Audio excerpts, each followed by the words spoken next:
Turabaramukije bakunzi b'ikiganiro haracyariho ibyizigiro, amahoro y'Imana nakomeze kubana namwe.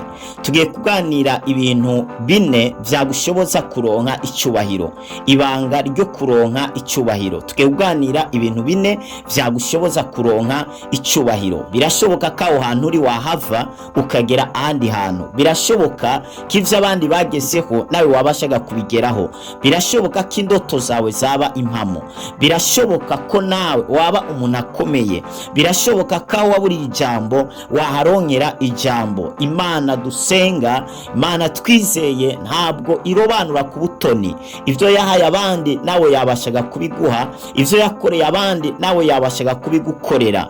Ntabwo irobanura ku butoni, ntiraba uburebure, ntiraba ubwaguke, igusha imvura ku babi n'abeza, ikakiriza izuba ababi ndetse n'abeza. Birashoboka rero ko nawe wagera kuvyo abandi babashije kugeraho. Tugiye kubaha rero ibintu bine vyagufasha kuronka icyubahiro. Ikintu ca mbere, iga guha agaciro ivyo ufite. Iga guha agaciro ivyo ufite. Ivyo ufite wowe ubwawe utarabiha agaciro, n'abandi bantu ntabwo bazabiha agaciro. Iga kubona ivyo ufite. Iga kubona ivyo ufite. Hari abantu benshi batabona ivyo bafite, bibuka kumenya ivyo bafite baramaze kubitakaza.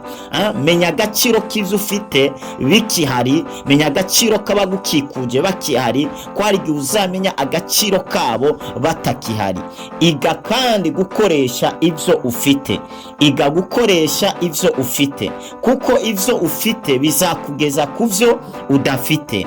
Umufakazi w'Izerufati yari afite agafu gakeya, mugabo ako gafu gakeya yarazi kagiye kukarya hanyuma apfe, kuko niyabona aho azavana ubundi bufu, ibindi biryo byo kumufasha kubandanya baho. Mugabo ivyo nyene bikeya yari afite byaramushoboje kugera kuvyo atarafite, byaramushoboje kugera kuri byinshi atarafite.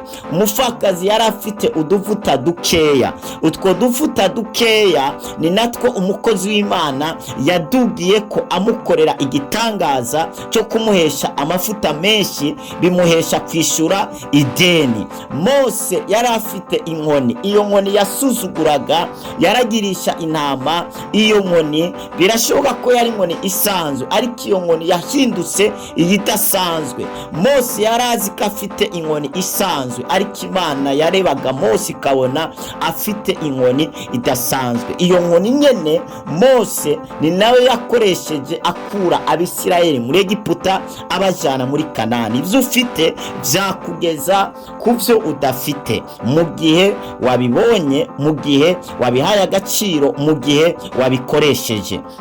Icya kabiri, iga guha agaciro ivy'abandi. Iga kubaha abandi. Ico umuntu abiba nico azimbura. Nuha agaciro abandi nawe bazaguha agaciro. Iga kandi kubaha abandi bantu, wigishe kubaha ivy'abandi. Hari abantu benshi baha agaciro ivyabo gusa, ariko nibahe agaciro ivy'abandi. Igihe cyose uzaha agaciro ivyawe gusa, ariko ivy'abandi nubiha agaciro, menya ngo uri kurabiba imbuto mbi, nawe ivyawe ntabwo bazabiha agaciro. Turi mw'isi yo kubiba, icyo umuntu abiba nico azimbura. Nimba udaha agaciro akazi ka mwene data, umenye nawe akazi kawe nawe uzagaha agaciro. Nimba udaha agaciro ivyo naka ari gukora, umenye ko nawe ivyo uri gukora nawe uzabiha agaciro. Iga guha agaciro ivy'abandi, iga kubaha abandi. Ico umuntu abiba nico azimbura, nuha agaciro abandi nawe bazaguha agaciro. Icya gatatu, bona kure imbere yuko uhagera. Bona kure imbere yuko uhagera. Bona inzu nziza ushaka kubaka imbere yuko uyubaka. Bona imodoka nziza ugomba gutunga imbere yuko uyitunga. Bona igihugu ushaka kujamo imbere yuko ukijamo. Umanze ubaze amakuru yaho, ubuzima bwaho, kubahageze, umanze uperereze amakuru yaho. Ntupfe kugenda udafise amakuru yiyo uriko uraja. Aho utarabona ntuzogerayo. Umenye neza ko ahantu utarabona, utaramenya amakuru yaho, ntabwo uzagerayo. Aho utarageza ibitekerezo ntuzashikayo.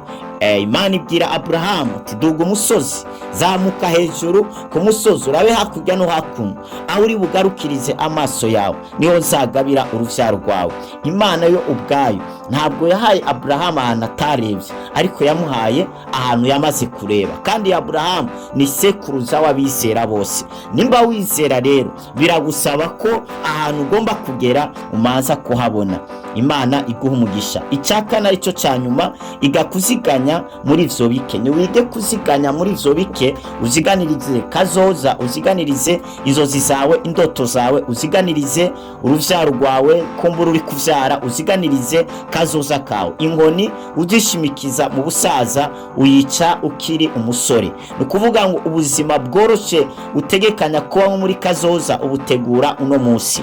Ubuzima bwo hejuru bw'icubahiro utegekanya kuzabamo ubutegura uno munsi. Mwarahezagiwe cyane, mwari kumwe na Apotre wa Kristo Glory Shine. Ufite icubaza wifuza gushigikira kino gikorwa giterekeje imbere, ukeneye amasengesho cyangwa impanuro ku kintu runaka, WhatsApp yacu ni +257 65 77 339.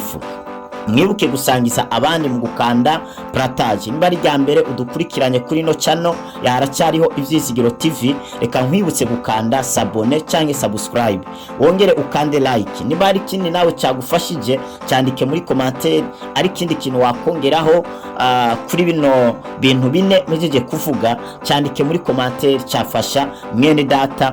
Mwarahizagiwe cyane.